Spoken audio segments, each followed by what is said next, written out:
बिस्मिल्लाहिर्रहमानिर्रहीम, अस्सलाम वालेकुम डियर स्टूडेंट्स। कुछ बच्चों ने कहा कि सर सीबीपी चार्ट्स यानी ब्रेक इवन के चैप्टर में जो चार्ट्स हैं वो उस पर एक छोटी सी वीडियो बना दें ताकि इन केस अगर आ जाए तो हम उसको जो है वो ड्राफ्ट कर सकें, या अगर आके उस ग्राफ आ जाए और उस पर कोई कमेंट्स मांग ले तो हम उसको जो है वो सॉल्व कर सकें। तो बड़ा आसान है सर ये ग्राफ बनाना।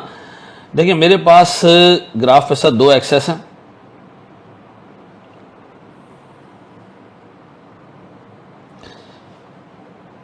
इस एक्सेस में मैं रखता हूं सर रुपीस और इस एक्सेस पे मैं रखता हूं सर यूनिट्स। ठीक है जी।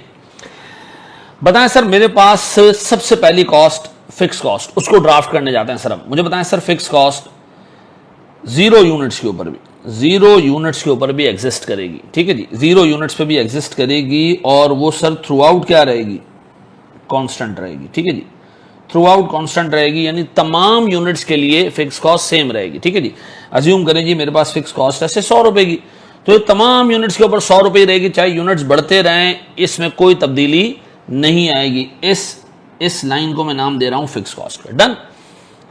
अच्छा, अब जरा सा गौर से देखेंगे जनाब, मेरे पास एक और लाइन है सर, ये वेरिएबल कॉस्ट की लाइन है। अच्छा बताएं 0 यूनिट्स होंगे तो वेरिएबल कॉस्ट कितनी होगी? ऑब्वियस सी बात है सर 0 होगी। तो मुझे बताएं सर मेरे पास 0 यूनिट से वेरिएबल कॉस्ट 0 है, लेकिन सर फिर उसके बाद मेरी अजम्पशन है कि वेरिएबल कॉस्ट हर यूनिट की सेम है। अब जैसे जैसे आप यूनिट बढ़ाते जाओगे वेरिएबल कॉस्ट सर 0 से निकल के ऐसे सीधी लाइन के तौर पे जाएगी। यह है मेरे पास sir total variable cost. Total variable cost, आंखें खोल के देख लें कौन सी कॉस्ट है ये, टोटल वेरिएबल कॉस्ट। ठीक है जी।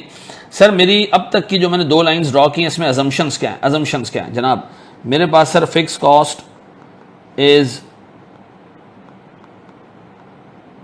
कांस्टेंट, ऐसा अच्छी अंग्रेजी में लिख दें sir,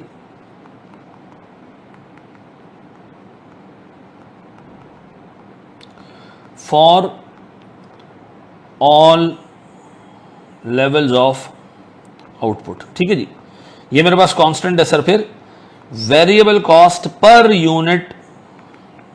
unit is constant for all levels of output. ठीक है जी, याद रहेगा मेरे बच्चों। अब मेरा आपसे बड़ा बेसिक सा एक सवाल है, मुझे बताएं अगर मैं आपसे कहूं प्यारे भाई टोटल कॉस्ट की लाइन, तो सर टोटल कॉस्ट में क्या आता है? टोटल वेरिएबल और टोटल फिक्स कॉस्ट। ये कहां से शुरू होगी सर? ऑब्वियस सी बात है सर, मेरे पास जो टोटल कॉस्ट की लाइन है ये शुरू होगी सर यहां से। ठीक है जी, ये शुरू होगी यहां से। और एक चीज याद रखिएगा कि सर ये जो टोटल कॉस्ट की लाइन है इसमें ये जो गैप आ रहा है सर वेरिएबल कॉस्ट और टोटल कॉस्ट के बीच में, ये गैप कांस्टेंट रहेगा। और ये गैप इंडिकेट कर रहा है किस चीज को? ये गैप इंडिकेट कर रहा है सर किस चीज को? ये गैप इंडिकेट कर रहा है फिक्स कॉस्ट को। ठीक है जी, तो ये आ गई सर मेरे पास टोटल कॉस्ट। ये आ गई जनाब मेरे पास कौन सी cost? Total cost. Total cost sir हर लेवल के ऊपर सर टोटल कॉस्ट में इजाफा सिर्फ किसकी वजह से हो रहा है? वेरिएबल कॉस्ट की वजह से हो रहा है, और लगातार इजाफा होता जा रहा है। तो सर ये एक सीधी लाइन है। और ये टोटल कॉस्ट और टोटल वेरिएबल कॉस्ट के बीच में जो गैप है ये है मेरे पास सर फिक्स कॉस्ट का, और ये गैप यहां से भी अगर कैलकुलेट किया जाए तो सेम होगा। ठीक है जी, ऐसे ये दोस्त। सर ये टोटल कॉस्ट की लाइन 0 से क्यों शुरू नहीं हुई? सर क्योंकि 0 यूनिट्स के ऊपर भी हमारे पास फिक्स कॉस्ट एग्जिस्ट करती है, इसलिए 0 से शुरू नहीं हुई। ठीक है जी, तो इसका मतलब है सर मेरे पास टोटल कॉस्ट में 2 चीजें क्या है जनाब?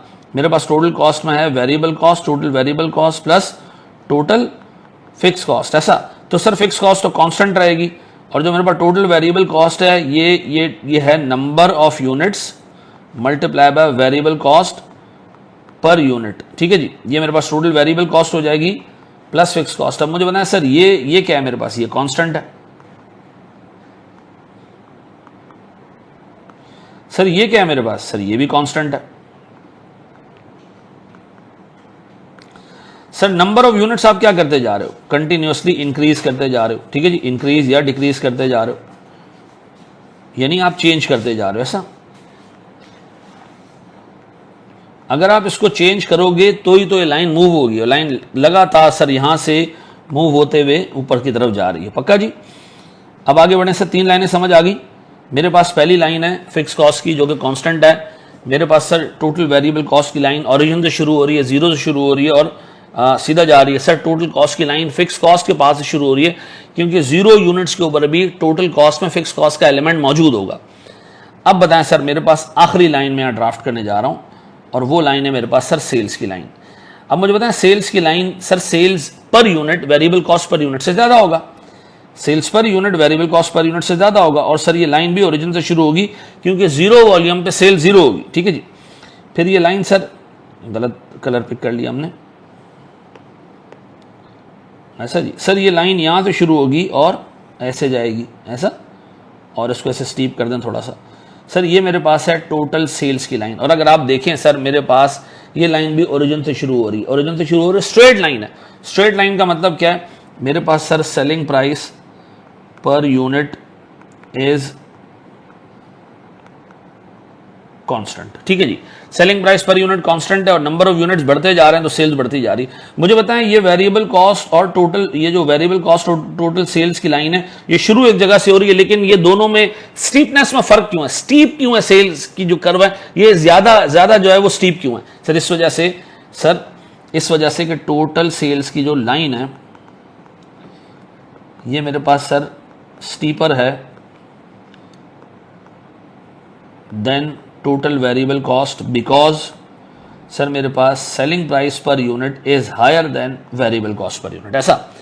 अब बताएं सर, जहां टोटल सेल्स और टोटल कॉस्ट एक दूसरे को काट रहे हैं, जहां टोटल सेल्स और टोटल कॉस्ट एक दूसरे को काट रहे हैं, यानी ये पॉइंट जहां टोटल सेल्स और टोटल कॉस्ट एक दूसरे को काट रहे हैं, ये पॉइंट सर, ये पॉइंट सर मेरे पास अगर मैं इसको ड्रॉ करते हुए नीचे ले आऊं, यानी इस पॉइंट को अगर मैं सर ऐसे नीचे ले आऊं, तो मैं कहूँगा जनाब ये जो पॉइंट है ये उतने नंबर ऑफ यूनिट्स हैं जिस पे कंपनी का सर ब्रेक इवन आ जाएगा, ऐसा। वो पॉइंट जहाँ कंपनी की टोटल कॉस्ट, जहाँ कंपनी की टोटल कॉस्ट और टोटल सेल्स एक दूसरे के बराबर हों, तो मैं कहूँगा जनाब ये मेरे पास है ब्रेक इवन पॉइंट। अब बताएं ब्रेक इवन पॉइंट कहाँ आ रहा है सर? ब्रेक इवन पॉइंट मेरे पास आ रहा है sir where total cost equals to total sales. पक्का जी, ये बात समझ आती है? अब जरा से इस ग्राफ में और हम चीजें पुट कर देते हैं सर। देखिए इस पॉइंट से पहले, ब्रेक इवन पॉइंट से पहले ये जो रीजन है, ये जो रीजन है पूरा, ये जो रीजन है, ये मेरे पास ऐसा रीजन है सर जिसमें जितने भी यूनिट्स प्रोड्यूस हुए उसमें हमने प्रॉफिट कुछ नहीं कमाया सर। इस पॉइंट से बियॉन्ड ये जो रीजन है ये मेरे पास प्रॉफिट रीजन है, तो सर इसको मैं कह सकता हूं ये मेरे पास लॉस रीजन है।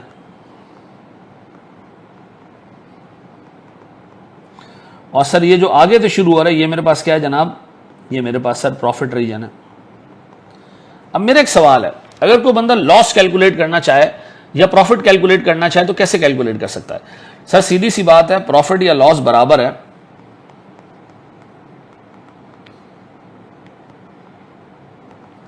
Total sales minus total cost. इन दोनों का डिफरेंस सर प्रॉफिट है। तो मुझे बताएं सर, जब ब्रेक इवन से पहले टोटल कॉस्ट की लाइन ऊपर है, टोटल सेल्स की लाइन नीचे, ब्रेक इवन से पहले टोटल कॉस्ट की लाइन ऊपर है और टोटल सेल्स की लाइन नीचे, तो इसका मतलब है सर ये जो पूरा रीजन है, ये जो पूरा रीजन है, इसको मैं ऐसे कर दूं इस कलर से, ये जो पूरा रीजन है सर, ये जो पूरा रीजन है, ये जो पूरा रीजन है सर ये लॉस रीजन है। ये जो पूरा रीजन है ये कौन सा रीजन है? लॉस रीजन है। यहाँ लॉस है सर, ठीक है जी। और क्योंकि यहाँ टोटल कॉस्ट कम है, टोटल सेल्स ज्यादा है, और सर इसके बाद सर ये जो पूरा रीजन है, ये जो पूरा रीजन है, अब इसमें टोटल सेल्स ऊपर आ गई है और टोटल कॉस्ट नीचे, और सर ये मेरे पास क्या है जनाब? प्रॉफिट रीजन है। तो इसका मतलब ये कि सर इस पॉइंट से आगे, ब्रेक इवन पॉइंट से आगे, इस पॉइंट से आगे टोटल सेल्स की लाइन टोटल कॉस्ट से हमेशा ऊपर रहेगी, हमेशा ऊपर रहेगी, और ये गैप बढ़ता जाएगा, ये गैप बढ़ता जाएगा। सर पहले लॉस ज्यादा था, by the passage of time loss क्या होने लगा? कम होने लगा। इस पॉइंट पे आगे लॉस जीरो हो गया, इस पॉइंट पे आगे लॉस जीरो हो गया, ठीक है जी। इस पॉइंट से सीधा आगे अगर मैं जाऊं, इस पॉइंट से अगर मैं सीधा आगे जाता हूं, तो सर मेरे पास अब हर यूनिट मेरे प्रॉफिट में इजाफा करता रहेगा। मुझे बताएं मेरा प्रॉफिट मैक्सिमाइज कब होगा? बताएं सर, कंपनी का प्रॉफिट मैक्सिमाइज कब होगा? सर कंपनी का प्रॉफिट मैक्सिमाइज होगा जब इन्फिनिटी में जाएंगे। सर जितने ज्यादा यूनिट प्रोड्यूस करोगे, अब टोटल सेल्स की लाइन टोटल कॉस्ट से कंटिन्यूअसली ऊपर रहेगी और हमें प्रॉफिट होता रहेगा। ये याद रहेगा मेरे बच्चों। मैंने इस पूरे ग्राफ के ऊपर जितनी लाइनें लगाई, बस वो लाइनें आपने ज़हन में रखनी है सर। मैं ये जो फिल किया हुआ कलर है ये हटा रहा हूँ सर, ताकि आपके लिए आसानी रहे। अब मुझे बताएं, अगर आपके पास CVP का चार्ट बनाने के लिए आए तो सर सीवीपी के चार्ट में आपके पास एक फिक्स कॉस्ट की लाइन है, एक टोटल वेरिएबल कॉस्ट की लाइन है, एक टोटल कॉस्ट की लाइन है, एक टोटल सेल्स की लाइन है। इसमें से दो लाइनें ऐसी हैं जो ओरिजिन से शुरू होती हैं, टोटल वेरिएबल कॉस्ट, ठीक है जी, टोटल वेरिएबल कॉस्ट ओरिजिन से शुरू होगी, और मेरे पास सर टोटल सेल्स की लाइन ओरिजिन से शुरू होगी। फिर टोटल कॉस्ट सर जीरो से क्यों शुरू नहीं हो रही? क्योंकि जीरो वॉल्यूम के ऊपर भी फिक्स कॉस्ट एग्जिस्ट करता है, ठीक है जी। याद रहेगा मेरे बच्चों, ये चार्ट ज़हन में रहेगा। आए जरा एक छोटी सी प्रैक्टिकल एग्जांपल देखते हैं इस चार्ट के ऊपर।